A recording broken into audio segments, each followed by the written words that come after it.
Good morning, poultry keepers. Karen and I are with you today, and we've got a fun little activity we're going to share with you. We're going to be going through some of her birds, her younger birds, and talking about some of the things you can do for selection purposes. Now, I want you to bear this in mind. Karen has Rhode Island Reds. They are not going to grow and feather out and develop the same way as Plymouth Rocks will. And Plymouth Rocks are not going to grow and feather out and develop the same way that Leghorns will. So it's all very breed dependent. And I realized, I was thinking about this earlier, they probably get tired of me saying that a lot of this is depending on the breed.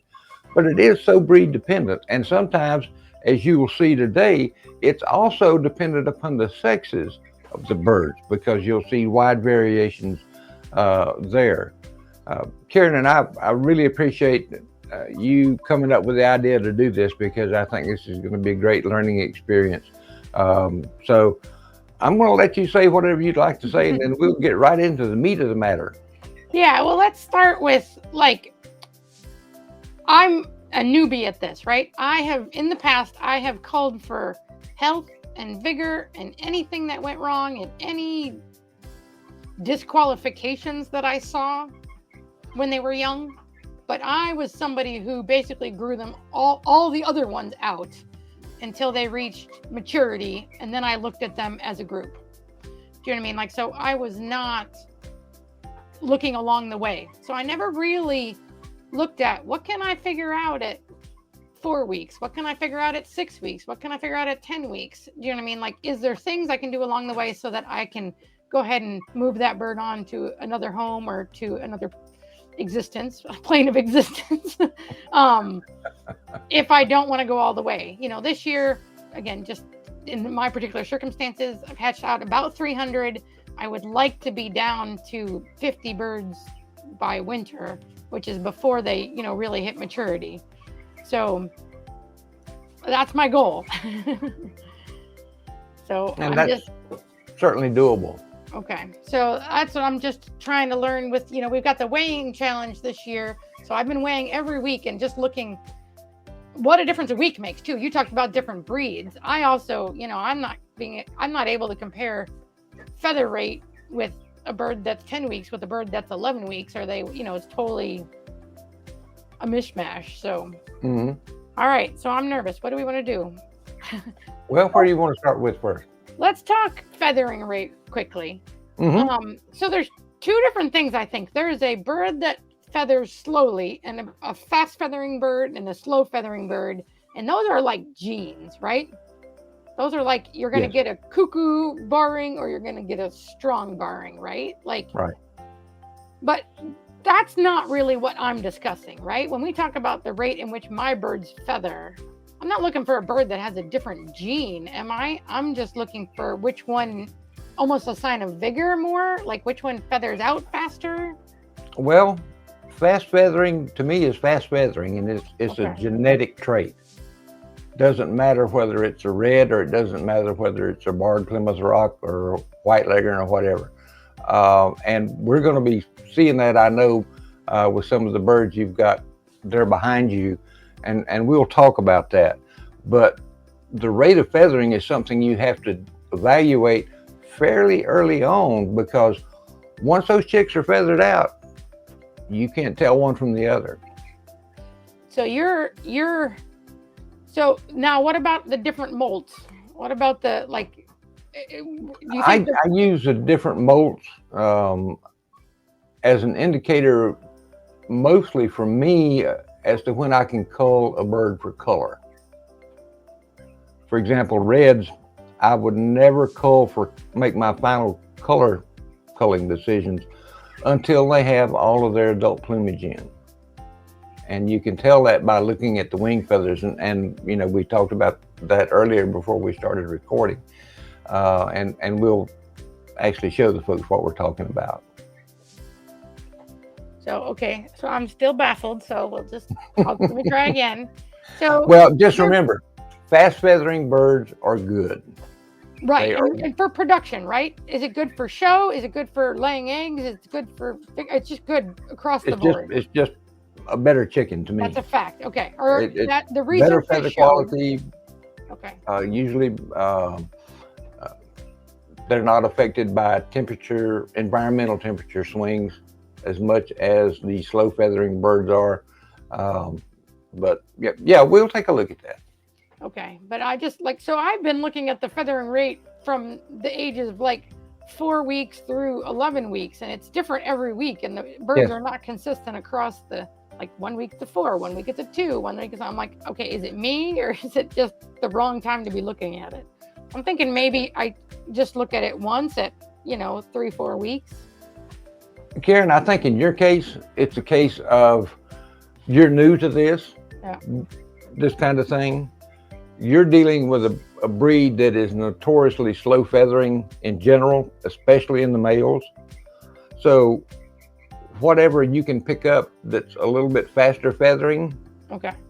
you build on that this year, or you start with that this year, and then you build on that next year. Because I'll have And you that take, more knowledge. it's like taking those baby steps. You're not going to take a strain of birds and go from slow, miserable feathering birds this year to fast, fully feathered birds the next year. It has to occur over time. Okay. So feather rate, we were going to talk about that and look at that. Mhm. And then we wanted to, FYI for everybody, only focus on a few things. So Rip is going to have a very hard time not saying, look at that comb flop, look at that. But we're not trying to really. I hadn't even thought about that. We'll do that next time. Yeah, but I mean, we're not really trying to pick like which necessarily of these birds. It's really just what can you look at this age. So weight and size, we're going to talk about that, right? Mm-hmm. Because you can look at that at any age. And then head width as sort of the third thing there, right? Mm-hmm. Mm-hmm. All right. So what do we do now? We go look at the birds? Why not?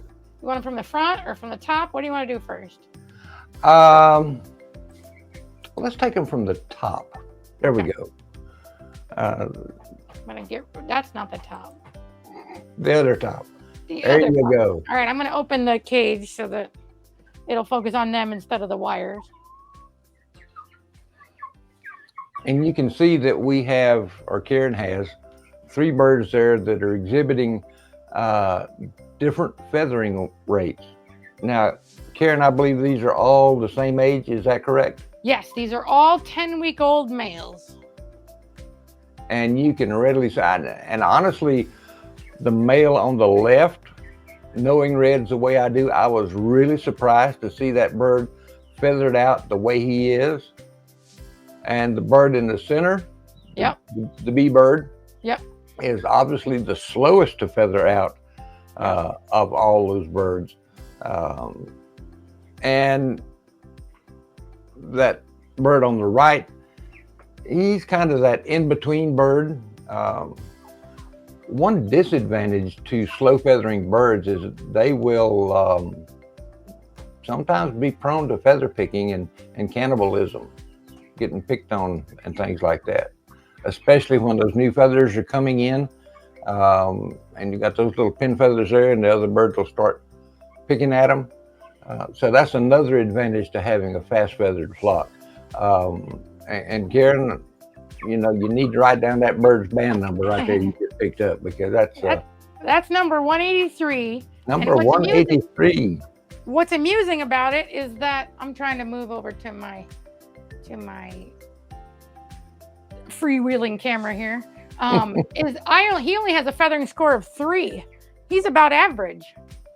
So that's a good thing. Yep. See? So we've got 3 other birds off to the side, but let's see, how far away do I have to get?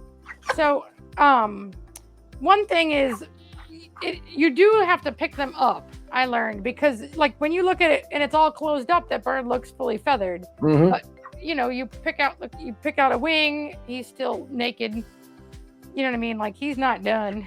And you can see some skin showing on the sides of his body there, yeah, as those feathers, but still, So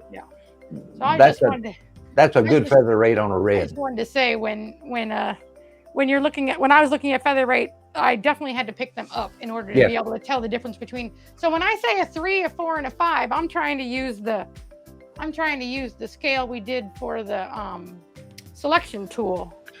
You know, and Karen, I want to talk about that on our selection tool and the scoring method we use. Yep. As long, in a sense, it doesn't make any difference whether you're scoring a bird like that, a 2 or a 3 or 4 or whatever, as long as you are consistent in the way you evaluate and score your birds, that's going to help you move forward. It's when you start trying to change your scoring system and your evaluation system that things get kind of messed up. All right, so now we have 6 of each age just for evaluation. So for now, the feather scores I put on these, I put a 2 on D, I put a 3, that average on E there, and I actually have a 4 on F on the end to be just to have grabbed somebody that was more feathered out. So like I said, those were pretty average. I'm gonna go back to my and folks, freewheeling. What you don't realize, Karen's got about 3 cameras set up there, and we're juggling back and forth between all 3 of them.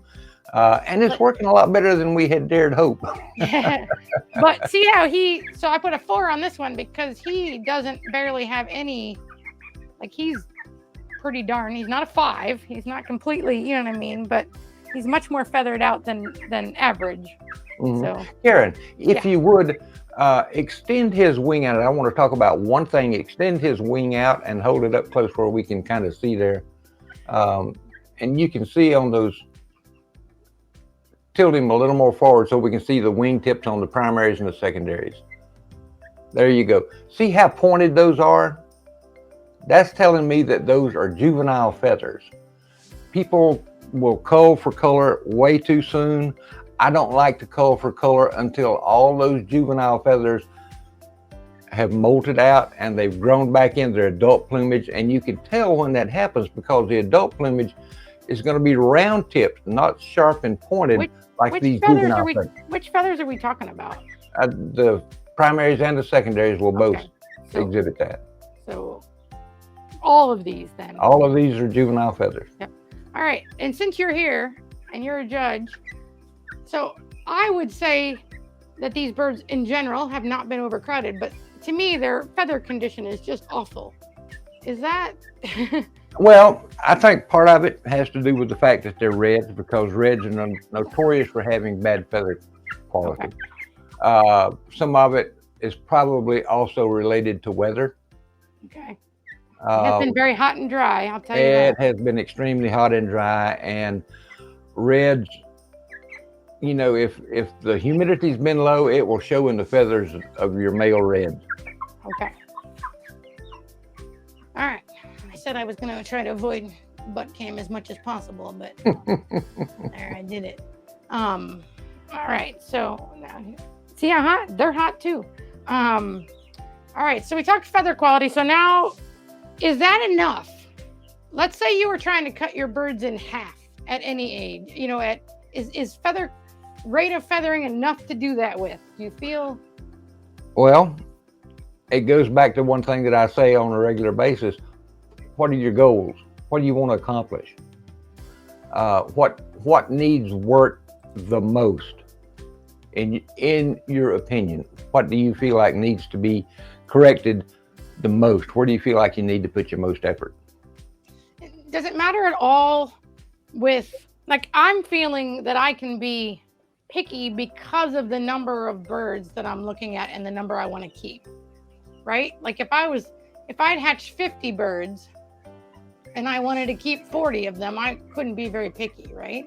No. But. And it goes back, Karen, to what I've talked about, the rules of 10. For every 10 birds you raise, you'll get one that's good enough to keep. So that's, figure about 10%. But you're not going to know that final number until they're like 2 years old. right? Like you have to preserve enough. You can't cull down to your top 1% of 12-week-old, right? I mean, they might not finish out in any way that you're proud of. Is there any danger of that?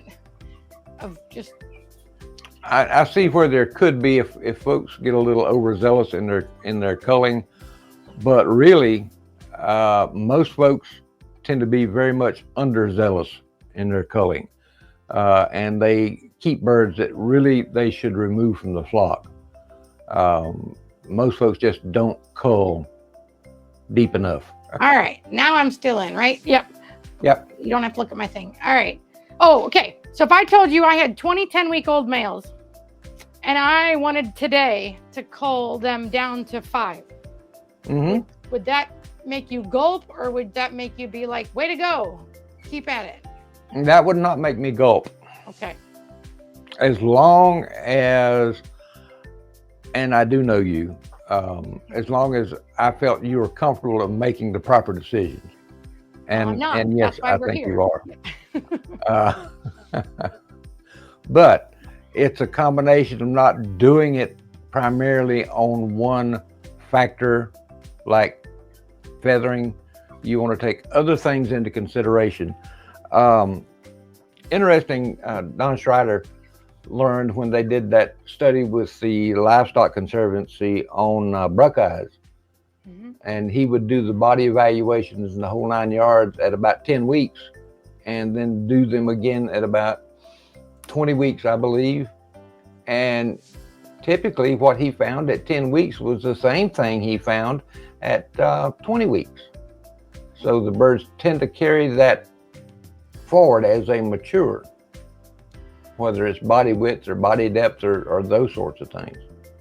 And if anybody hasn't, okay, let's, head width requires the most handling. So let's go to that one last. So we talked feathering rate. Now let's talk size. Okay. So size and weight, not necessarily the same thing, or no, you just not okay. Because, and here again we go back to, it depends on the breed. Okay. Some breeds will put on frame before they'll put on fleshing. Okay. Jersey Giants is a good one that does that. Most of your Asiatics will do that. They will grow a frame first and then they will add on flesh. So they will look big, but they don't weigh out like they're big.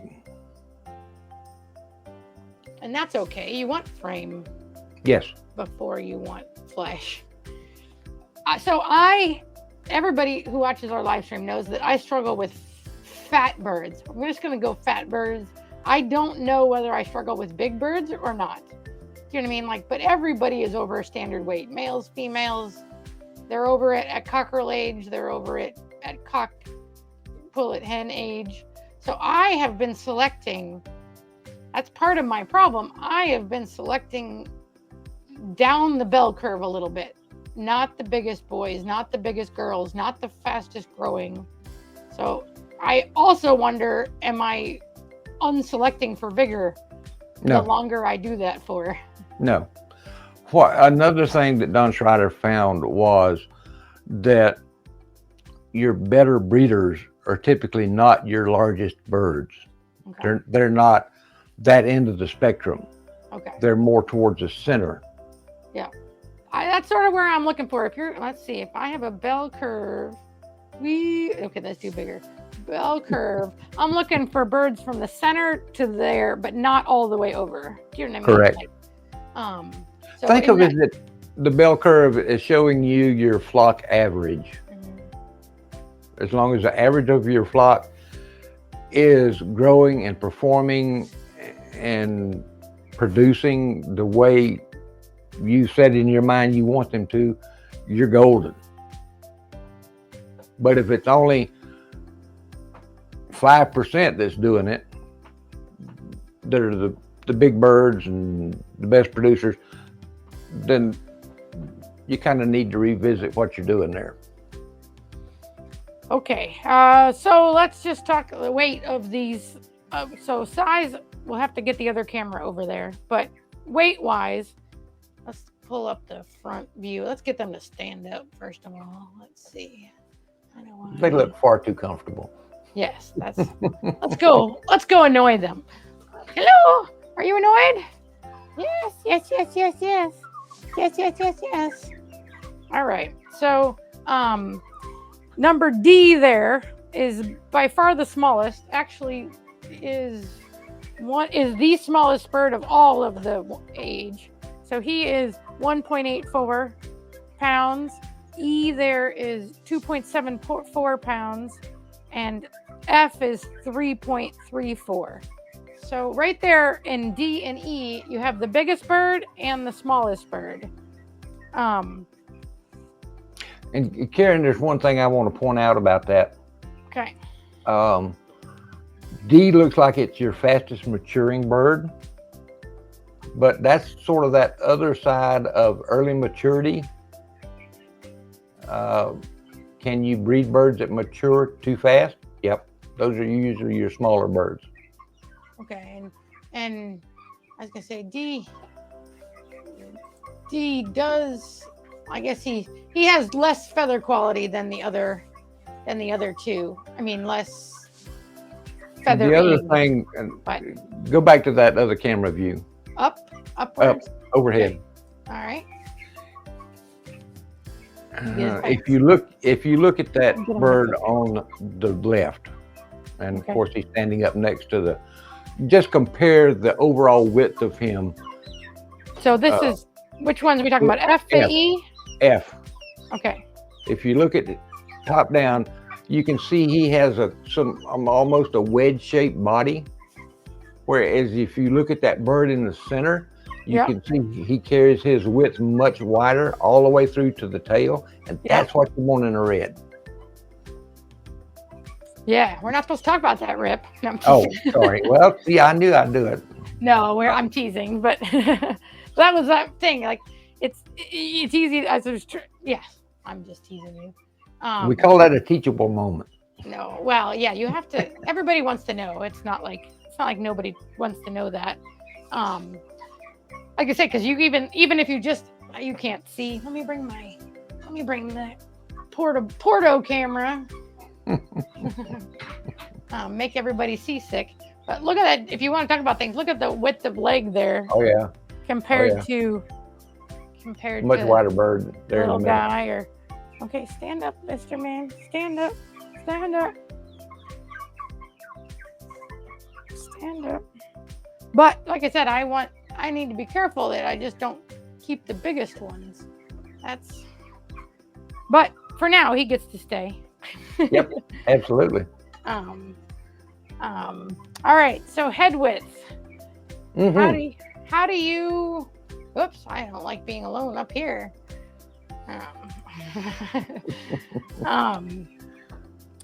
So how do I measure head width? Okay, I am totally, let me just get birds out.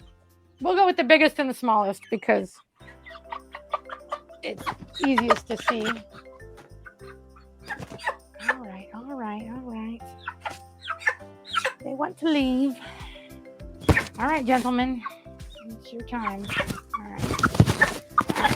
So we will just sit here for a second while they decide if they want to poop on us. All right. I don't know that I can get them up. I needed one more person. So, okay. We over the back. What do you think? This way? It's better head on. Head on. So that is what I do in real life. Okay? That's about the only way that I cannot get. All right, let's do one bird. Take that big male. All right. One bird. So. All right, I want you to hold him. Use your thumb and your forefinger to hold him by the wattles. Okay. And then tilt his head forward and down. Trying to get it to refocus. Okay. All right, if you look, you can see very little of his eyeballs. Oh, yeah. All right. The more eyeball you can see, the narrower the head. Okay.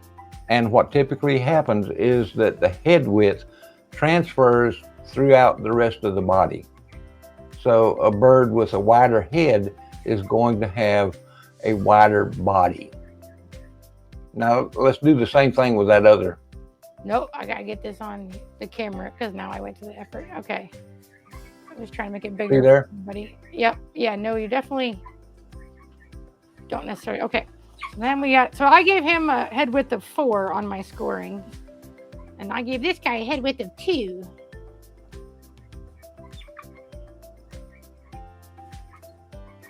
He doesn't want to hold him. He's like he's looking at you. Tilt his head down. Roll. Yeah, there you go. All right, you can see noticeably a larger percentage of his eyeball extending out past the top of his head. Now, if I was, so you're not doing a camera when you're standing out there in the yard holding them up. Mm-hmm. Are you doing that like this? Are you looking at it? Mm-hmm. Because I was gonna say that's how I would think. Okay, so that way I don't see nearly as much of his eyes as I did on camera. You can also do that with baby chicks. Okay. Anybody who hasn't watched plug for Rip's video on baby chick head width, maybe he'll put that in here. Maybe he won't.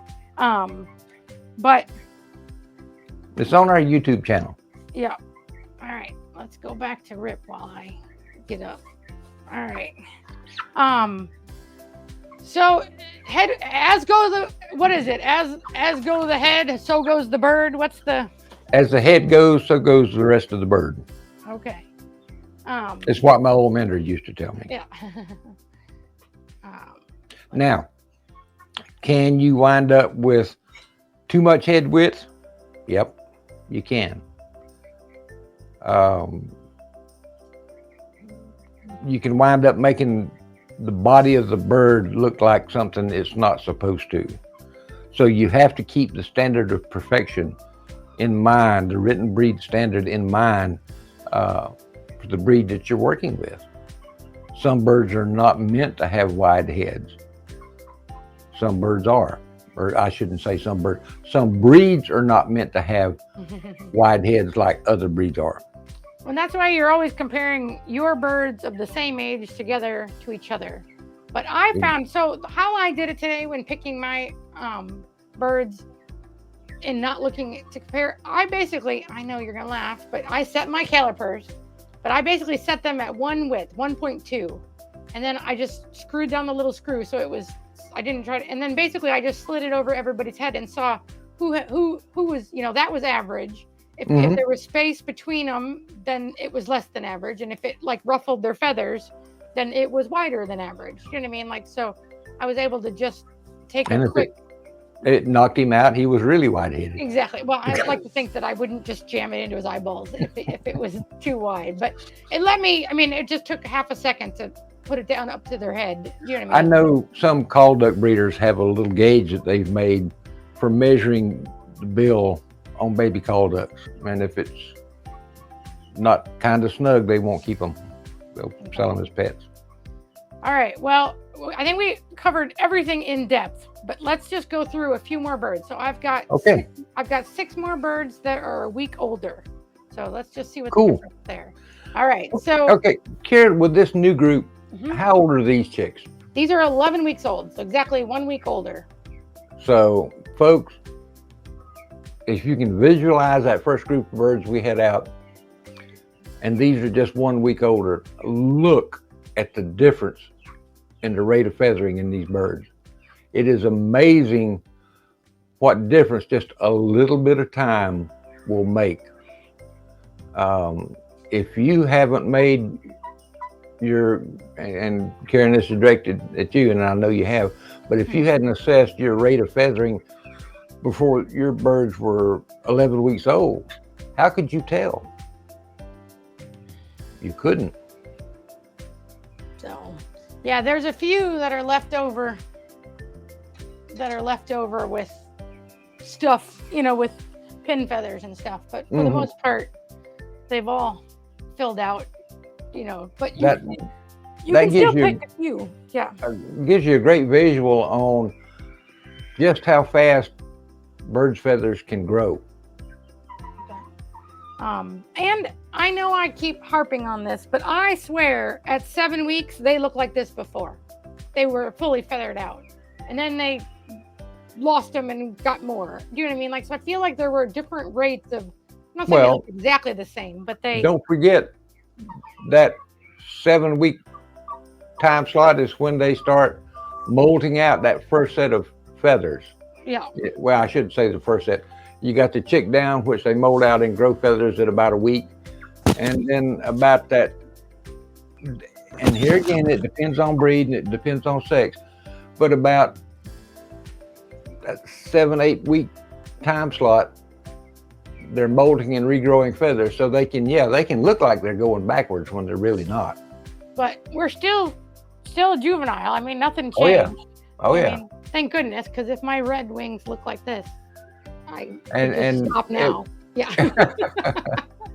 It probably won't change much until it starts hitting that 18 to 20 weeks old. Yeah, good. That's what I wanted to get out of you, is when would you really be expecting? So yeah, let's see. We go back up. I can't do head width because of the bird being in the way. Don't look at that comb. But yeah, they're much more filled out, much bigger too. Let's see. For the last group, the lightest one was 1.84. The heaviest one was 2.74. And now the lightest one, different group, not the, is 2.5 pounds, and the heaviest one we're now up at 3.3. So wow. I mean, the weight makes a difference not only in feathering, but it also makes a difference in the size and the weight. You know what I did not find much difference in though? What's that? Head width. Yeah. Between the two ages. I would expect that to change very little. It would still be proportional. So let's see if we can get this one up. And now you will see the comb. So he doesn't like being held by the wattles, Rip. He hasn't been trained. He hasn't been trained like that. They got a nice little thumbprint there. Yep. And folds over. Can I tell you something about thumbprints? Yep. If you have a breed that's supposed to have a straight comb on the females, no lopping one side or the other, and you're starting to get females that combs are lopping, you got thumbprints going on there, either from the male or the female. Thumbprints will cause a comb to lop in the females. Of course, if you've got leghorns, you really want that. Well, he's got, if I was putting comb in consideration, he would be gone. Not necessarily. Well, he's already laying down. It's only going to get worse as he gets older. Go back to your scale of points and you look up how many points is a comb worth. In the scheme of things, not very much. So if you have an exceptionally nice bird that has great type and great color, and he's got a flaw on his comb, I'd keep that bird. Well, that's what I said. I did use the word if. If I was going to cull for comb, then so. I might. I don't know. Okay. All right. Because we're not breeding just for combs. We're breeding for the total package. And I personally am breeding a tiny bit more for production than I am. We didn't, and along the rabbit trails of things we're not supposed to talk about. One thing I do look at by this age is the pelvic shape. That if their pelvic bones are drastically too turned in, or one of them is, like they don't have to, it's basically, for me, it's a pass fail. Do you know what I mean? Like they're either a correct shape or they're not. But I can find that, I don't remember exactly what age Hogan said, but 8 weeks or so. Does that sound doable? It's one of those things that can be detected relatively early. Yeah. And tell us what you're looking for when you're feeling that. What do you want them to be, ideally? I have to put the bird down because I need my 2 fingers back. Yeah. So same thing. We'll go to the portable camera. Let's see. So I'm hoping for, I can't do it. Let's do it up. Some like a bit of a C. So a bit of a C, or even like more straight is all right. But I don't want this. I don't want one to go in, too far that makes it painful for them to lay. But And you tell me. Sure don't want fish hooks on the end Yeah. on the end of the pubic. Yeah. Yeah. Don't want that. I think straight is not as desirable, but it's still okay, right? I think a little bit of intern is. I personally lean more towards the straighter than the curve.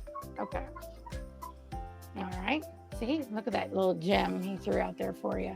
Well, that's just the way I was told to do it early on. So, but far be it from me to change and try something new. Let's go. Anything you want to see before we put the girls out here? Bring on the pullet. Looking at head width.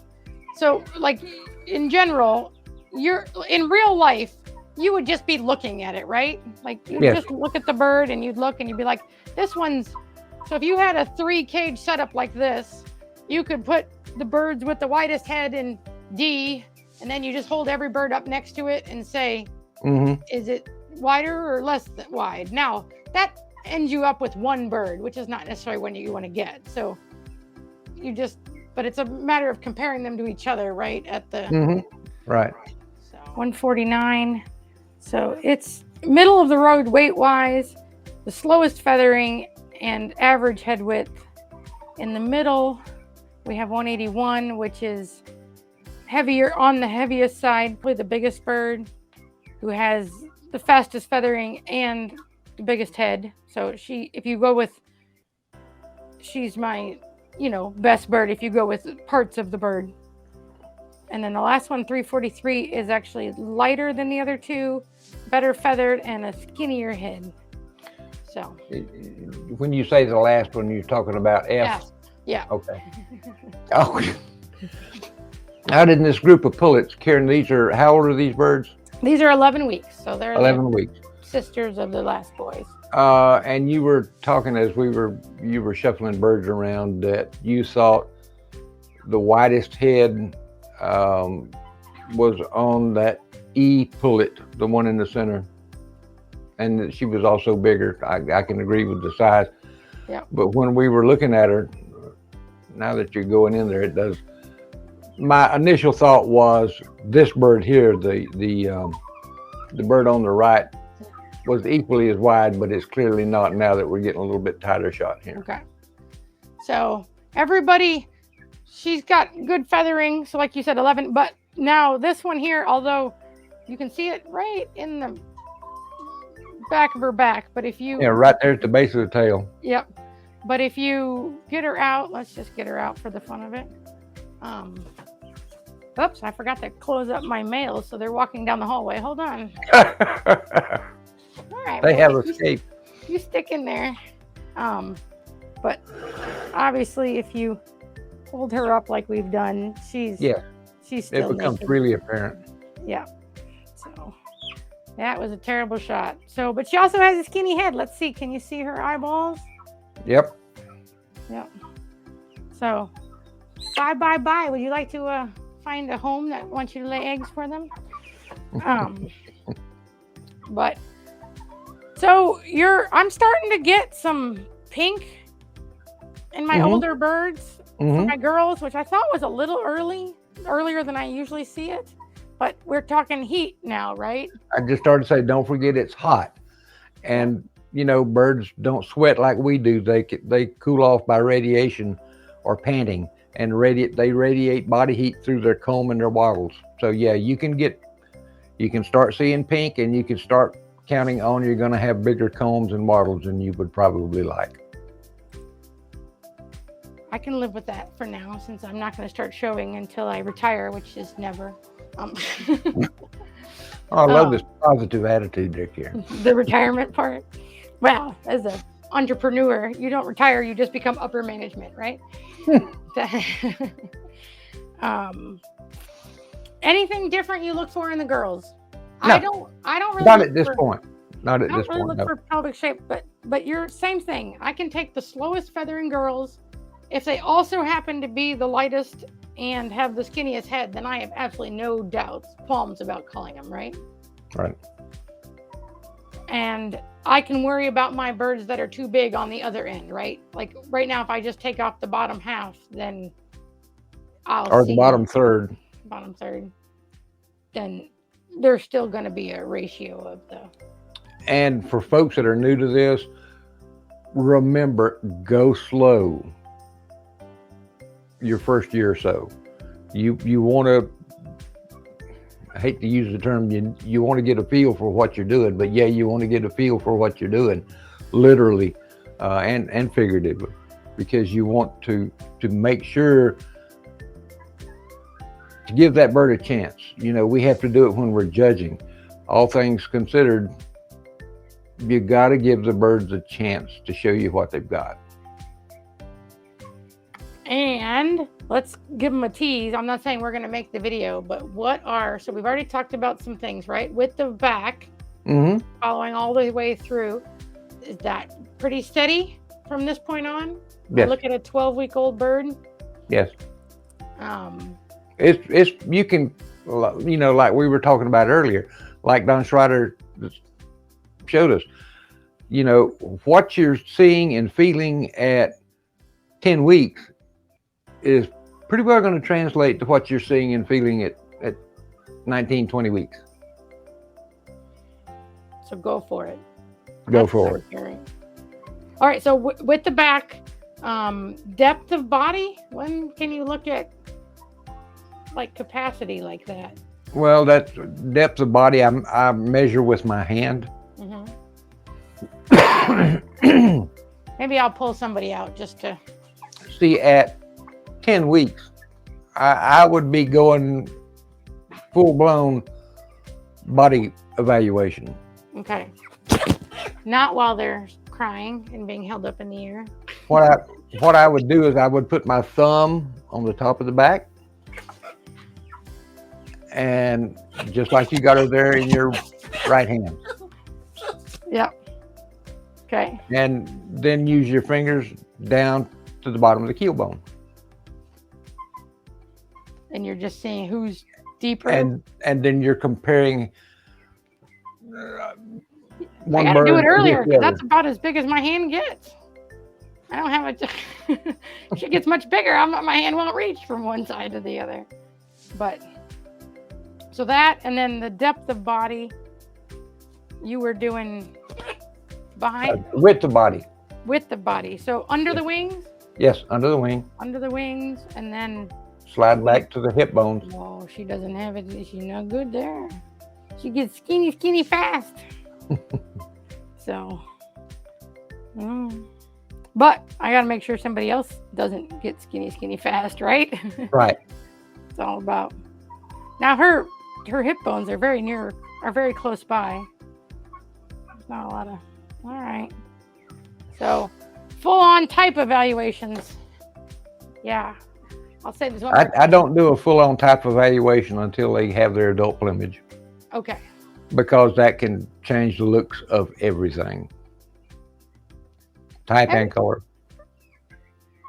But wait, I'm confused. So a minute ago, I swear you said that we could look at body width and body depth and all of that, which body is part capacity. Of type, right? Yes.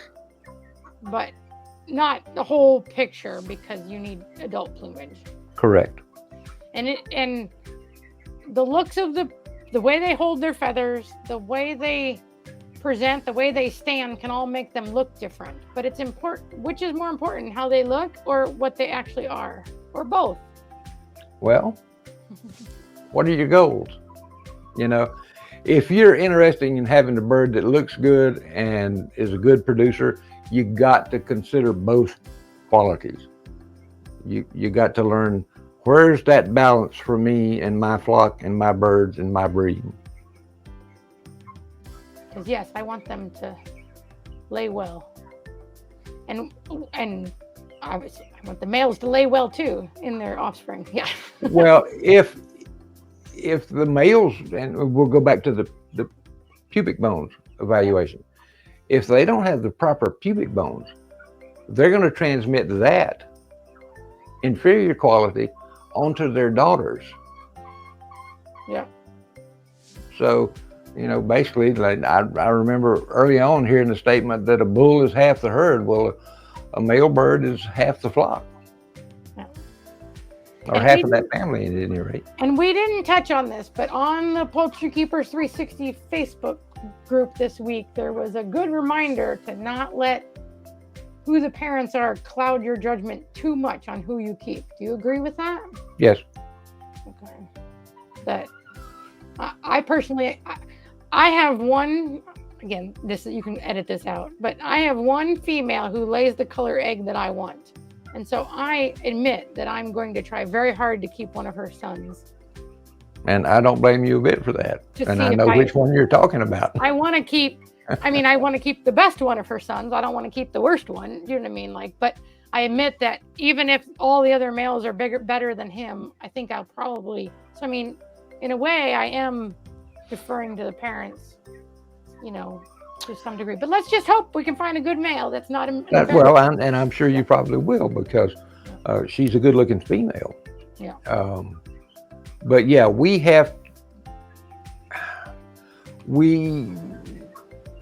trying to figure out how to explain this to where I don't totally confuse people. Each bird has to stand on its own merits. Okay.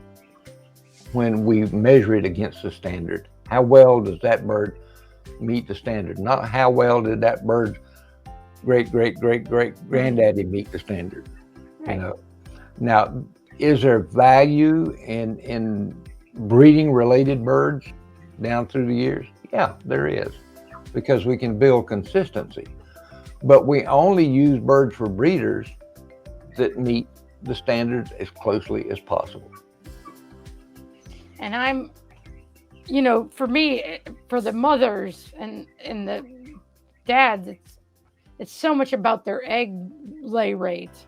Do you know what I mean? That I have to admit, if they got a mother that's the top form of my egg laying, that's going to be a little plus on their side, on their points, on their selection spreadsheet, just based on who their mom was or who their dad was in terms of production, not necessarily in terms of what they look like. But that's kind of the beauty of the way we design that selection spreadsheet, is it takes things into account, but it doesn't focus it's on not the only any one aspect. It sort of all levels out in the end. All right. Well, I appreciate you helping me, Rip. And I Thank feel you very more much. confident about saying that, yes, I'm going to go get rid of a bunch of these birds. It has been a lot of fun, and I hope not only have you learned something, but I hope our members have learned something, or will learn something when they watch this video.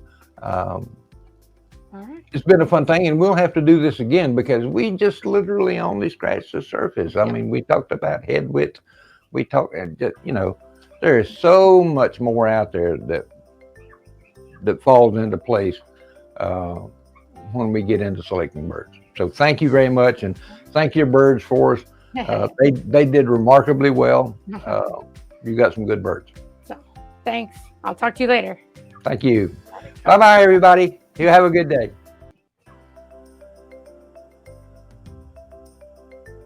We hope you've enjoyed this presentation by Poultry Keepers 360. All rights are reserved. This production has been made possible in part through the generous support of the Fur Trail Company, manufacturers of gardening and livestock products that are better naturally.